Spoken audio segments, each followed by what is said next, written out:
Jadi tadi pagi kami diinformasikan oleh direktur dan teman-teman di rumah sakit bahwa salah satu pasien COVID-19 laki-laki umur 54 tahun yang selama ini dirawat di ruang ICU ya. Jadi waktu masuk ke rumah sakit memang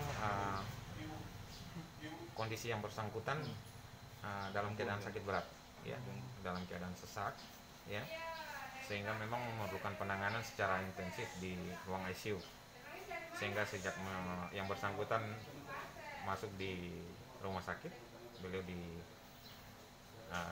rawat di ruang ICU dan tadi pagi jam 5:50 yang bersangkutan meninggal juga ya. Berapa lama dirawat dok di ICU? Mulai masuk itu Berapa hari itu? mulai tanggal 7 Tanggal 7 mulai Desember? tanggal 7 ya, mulai tanggal 7 Desember masuk rumah sakit dan kondisi sesak sehingga langsung dirawat di ICU. Pelaku perjalanan? Bukan. Jadi teridentifikasi ada salah satu keluarganya yang pelaku perjalanan ya, tentang dia. Kemudian kami duga dia terinfeksi dari keluarga yang pelaku perjalanan itu. Identitasnya dok? Yang mana? Identitas Yang meninggal. yang meninggal? Laki-laki 54 tahun 54 tahun ya. ya. Jenazahnya sekarang di mana? Mungkin sudah dimakamkan. Jadi tadi pagi Protokol COVID ya? Iya, protokol COVID Di mana dimakamkan? di TPU Tanah Miring.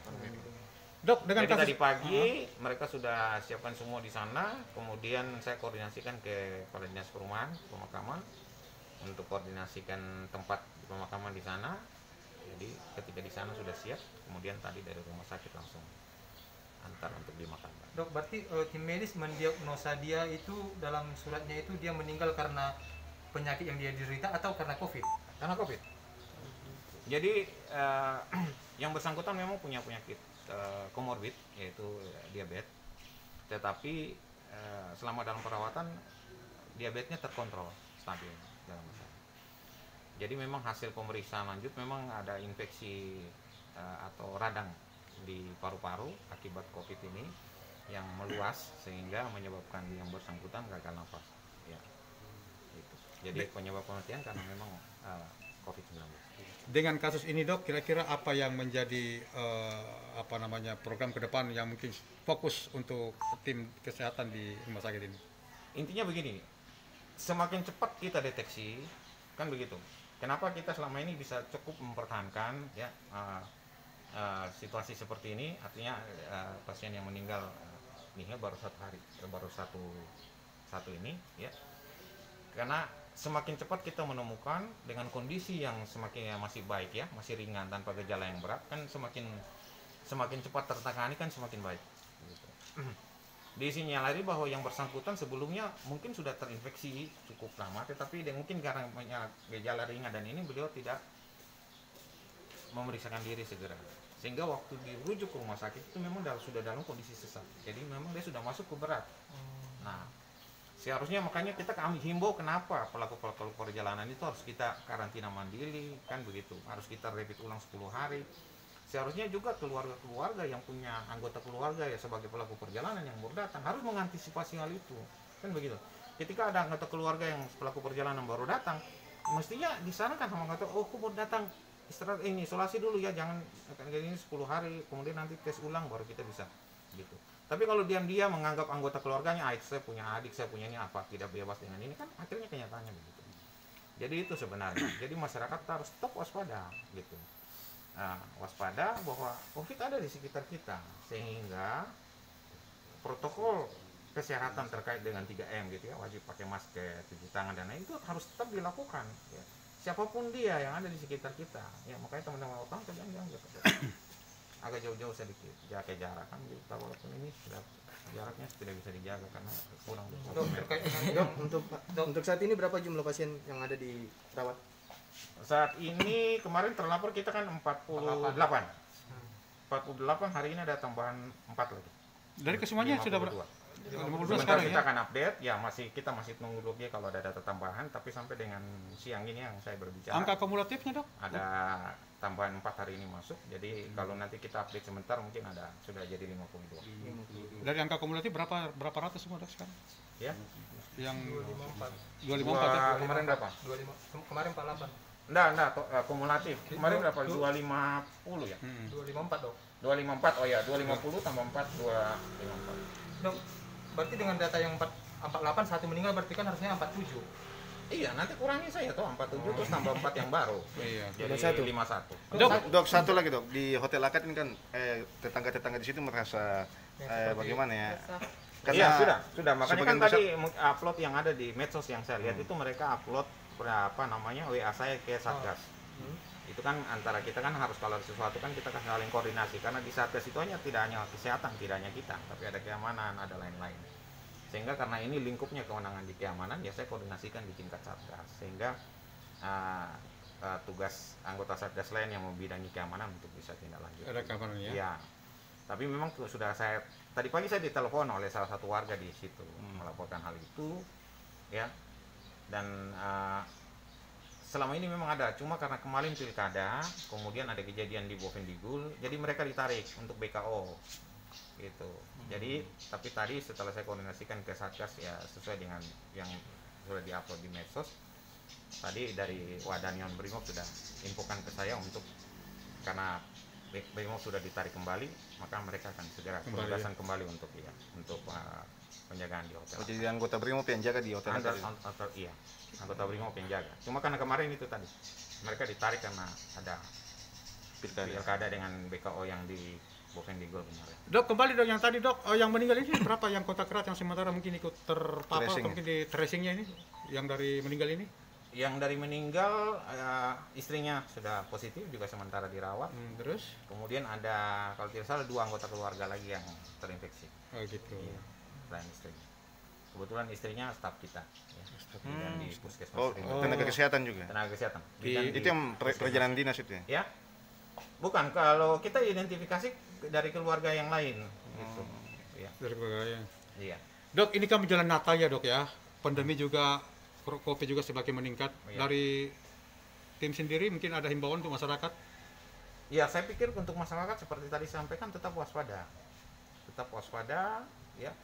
Mentaati anjuran yang sudah kita berikan terkait dengan disiplin dalam mematuhi protokol kesehatan. Karena itu kunci, gitu, ya. Tanpa pakai masker sebentar aja sudah terinfeksi itu mas. Ya. Tanpa cuci tangan, tanpa jaga jarak, 3 hal itu menjadi kunci untuk kita mencegah diri kita dan juga keluarga kita untuk tertular COVID-19. Ada pembatasan dok untuk kunjung mengunjungi di Natal ini, hari Natal ini? Sampai saat ini belum. Kalau hal-hal itu saya pikir coba dikoordinasikan di tingkat Satgas, ya. Mungkin ada kebijakan-kebijakan terkait dengan hal ini. Gitu. Tapi kalau menurut saya kan kita sudah dalam era new normal kan begitu.